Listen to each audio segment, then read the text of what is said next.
Hey, Great Tens. Mr. McLeod here with our first lesson on trigonometry.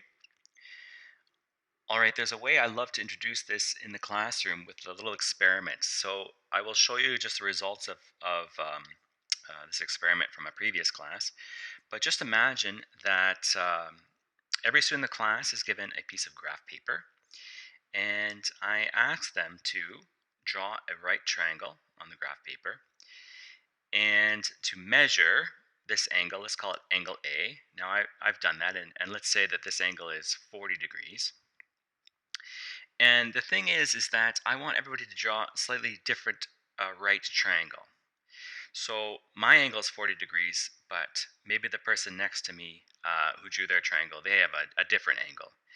And what we want to do is measure the length of this vertical side and measure the length of the slanted side, and we divide those two numbers.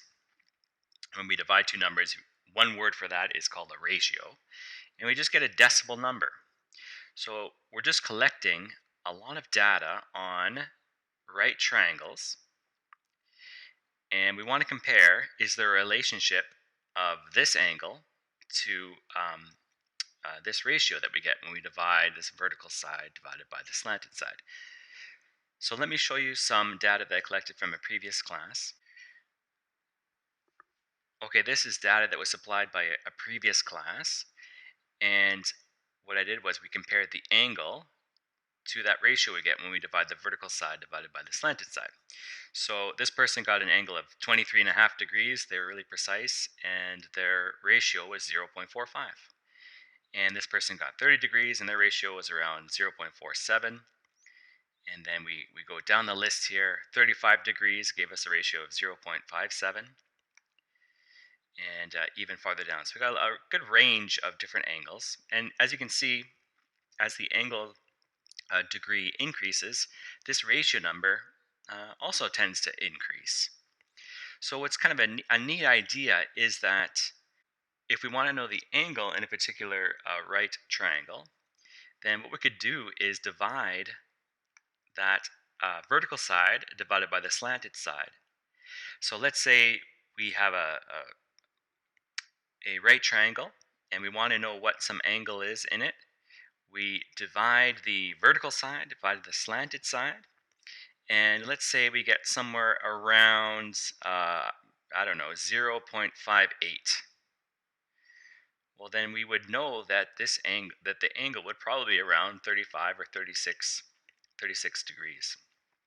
So imagine that we could um, create a lot of triangles, and maybe one for each degree, and divide the vertical side by the slanted side, and we come up with a list of numbers, a table that we could look up the values for that, and that would tell us basically the angle of any right triangle, which is kind of a neat idea. Now you might imagine that always calling this ratio the vertical side divided by the slanted side is a bit of a mouthful, and it would be really great if we had a name for this. And we do actually. We do have a name for this. It's a weird word, um, but the word is sine, S-I-N-E. And that's all that means is the vertical side divided by the slanted side. Now we could divide two other sides in the triangle. We could divide this side down here, the horizontal side divided by the slanted side. And we have a name for that too. It's called cosine. Or we could divide this side, this vertical side, by the horizontal side, and we call that tangent. So there's a really easy way to remember these definitions, and I'm going to show you that right now. Okay, so we're going to learn how to label our triangle right now. We have three specific words we're going to use to label the sides of our right triangles. And then I'm going to teach you the names of the different ratios that we can get. Okay, now we have an interesting variable when it comes to unknown angles. We usually use this Greek letter, and it's called theta. Um, you might already know that the ancient Greeks were really good with his geometry stuff. If we are labeling our sides relative to this angle down here, well then we have the side opposite the right angle is called the hypotenuse, which you already know. And then we're going to call this side that's opposite the angle that we're talking about. We're going to call this side opposite. Opposite. And then this side down here that's next to the angle is called adjacent. And all this depends on we always have to work with a given angle. And so the angle that we're working with could be this angle down here. Or in this other triangle, we could be talking about this angle up here as our theta, and then label the triangle relative to that angle. So opposite the right angle. Now the hypotenuse is always the hypotenuse. It's always the longest side, and it's always opposite the right angle. But now opposite our angle theta is this side down here, which now this side is going to be opposite. And then this last side here is called adjacent. Adjacent just means next to. So next to the angle is the adjacent side. Okay, so we have three main ways that we're going to divide sides in the right triangle. And they have these strange names. And you have three buttons on your calculator that have the short forms of these strange names. So the first one is called sine. So sine, S-I-N-E, of some angle is the number we get when we divide the length of the opposite side by the hypotenuse.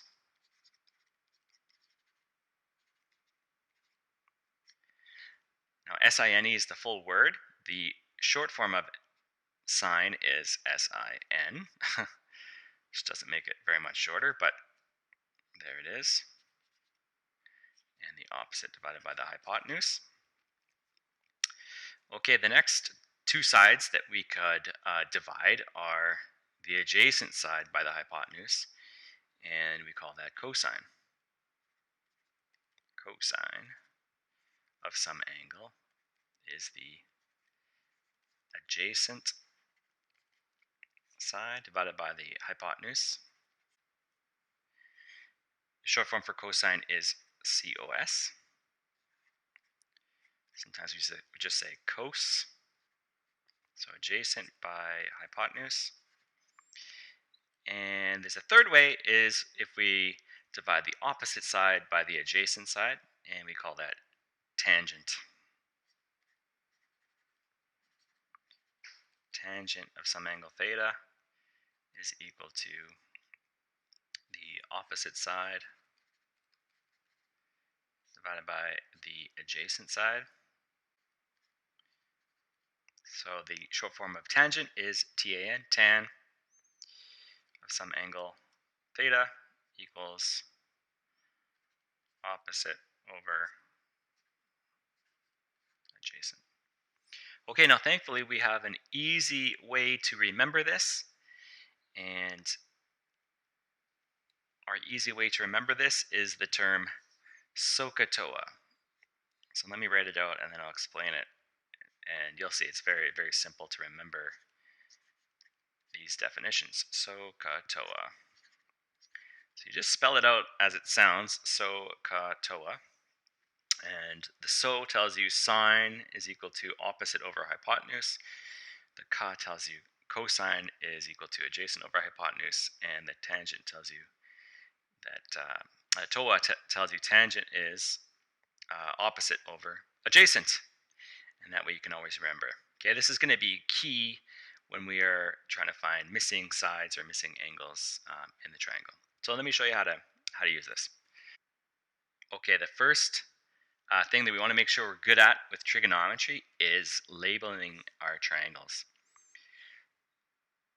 So again, opposite the right angle is called hypotenuse. opposite your angle. This side is called opposite. And then finally, the third side is called adjacent. So it might sound simple, but this is, um, if you are going to make a mistake, um, a lot of times this is where students make mistakes. So there we go. Okay, now we want to use this idea to find the length of a missing side. So I got there's a 4-step involved in doing this. First, we want to label the sides with our hypotenuse, opposite, and adjacent. And I always like to draw these arrows. So opposite the right angle is called the hypotenuse. Opposite the given angle is going to be the opposite side. And then the last side is called adjacent. Okay, now using our Sohcahtoa, we have to pick which ratio to use. So we know the length of this hypotenuse, and we're trying to find the length of the opposite side in this triangle. So we have to figure out, well, which ratio is it, sine, cos, or tan, that uses opposite and hypotenuse? So if you look, tangent uses opposite and adjacent. Well, that's not it. Cosine uses adjacent hypotenuse, and sine uses opposite hypotenuse. So that's the one. We want to use sine, the sine ratio.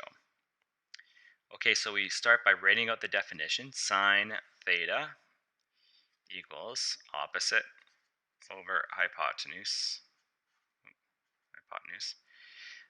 And then fill in what we know. So the measure of our angle is 31 degrees. So we have sine 31 degrees. And the length of our opposite side is x. And the length of our hypotenuse is 42.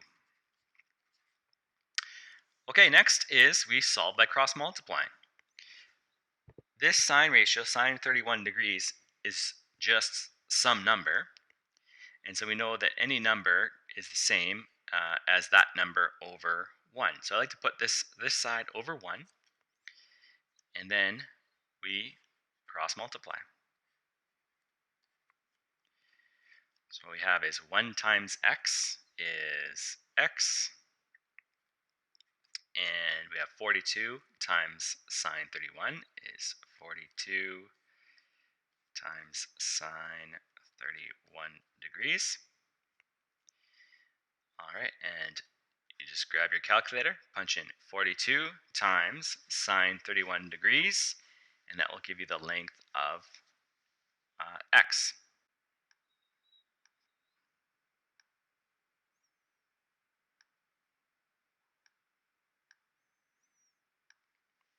Okay, 42 times sine 31 degrees is about 21.6. 21.6, and if our units will be the same as the other side, which in this case is centimeters. So 21.6 centimeters. Okay, let's do one more like this, one more example. And that's this triangle here.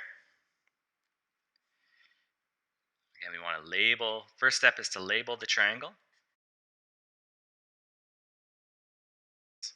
We know the opposite side, and we are trying to find the length of the adjacent side, so we have to use the ratio that uses opposite and adjacent.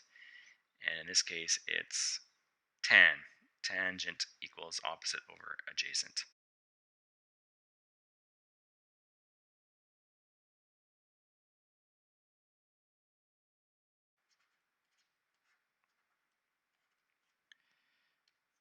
Okay, notice this time we have x on the bottom over here. So we have x times tan 22. X times tan 22 degrees. And I can get away with not using brackets if I put the number or the variable in front of the trig ratio. And that's, when we see this now, we just know this is x times tan 22 degrees. If we put the x on the other side, then we don't know if it's the tan 22 times x or just the 22 times x. All right, the other side is 1 times 23, which is 23. And then we want to get x by itself by dividing both sides by 10, 22 degrees. Okay, now we go to our calculator and punch in 23 divided by 10, 22, and that equals 56.9.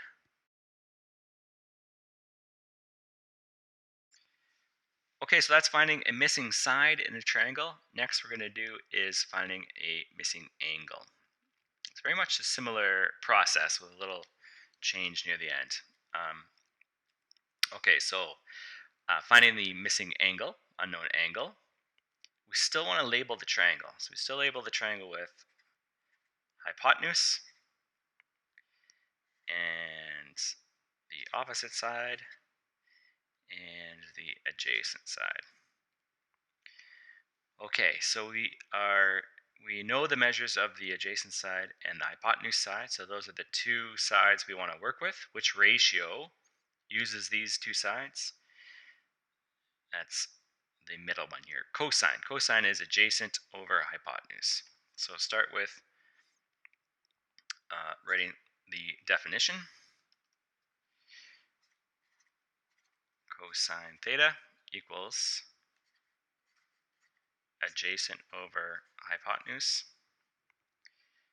Fill in what we know. So we don't know the angle, so keep the theta there. Cosine theta equals, the adjacent side is 16 and the hypotenuse is 21. Okay, now in order to find the angle, we have to do that inverse cosine thing. So I'm going to put the theta there, and how we kind of get cosine to the other side is we do the inverse. We have to put cos to the -1 and then 16 over 21. All right, so in your calculator, you're going to punch in shift or second function cosine. Then you may have to use the bracket button depending on your calculator.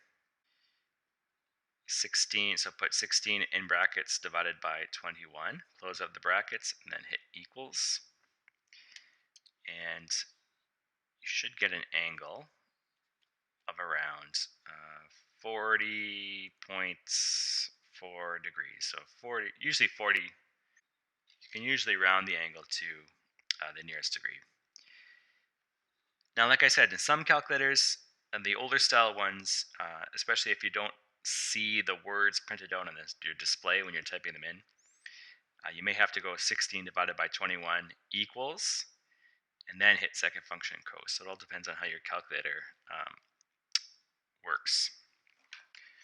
Okay, let's try one more with the angles.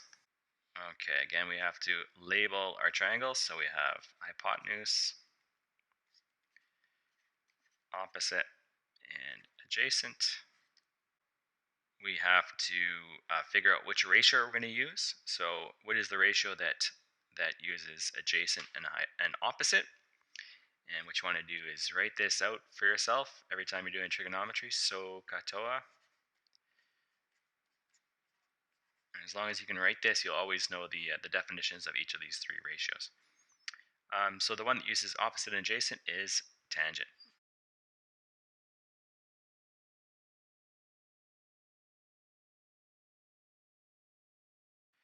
So in your calculator, you're going to punch in shift or second function tan. You get a bracket, 56 divided by 17, close the bracket, and then hit equals, which is about 73 degrees. That's our angle there. Okay, I think that's quite a bit for now. So good luck with this, and let me know if you have any problems. Bye for now.